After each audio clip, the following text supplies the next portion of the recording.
I think it's not by chance God has created us in a way that we have to have daily physical sustenance.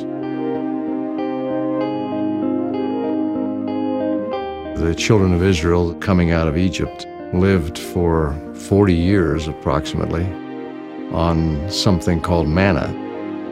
They couldn't have lived from hunting, and their lifestyle was such that they couldn't be planting, so they really didn't have an alternative.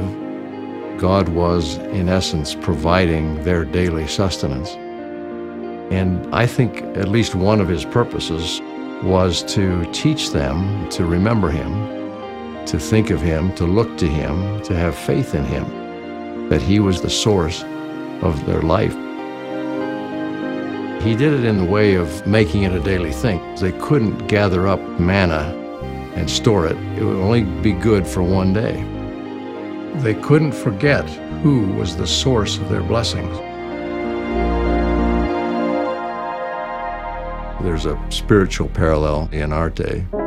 We all recognize the need for physical sustenance. Hunger and thirst remind us very strongly if we forget. But the spiritual need for sustenance is equally strong. That comes not in drinking water and eating food, but in our constant daily efforts of communion with God. We ought not to think that we can go weeks and months without spiritual sustenance and not suffer, and not to have a deadening influence in our spiritual life. Acknowledging the reality of our need for a daily spiritual ministration or manna helps us increase in our courage to do the right thing and to serve others more than we would have if we ignored God. People sometimes think, well, those are such small things.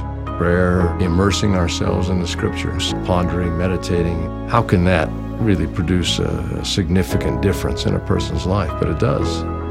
As small as those things seem to be, as daily routine sometimes they may seem to be, these are the kinds of things that day by day transform us.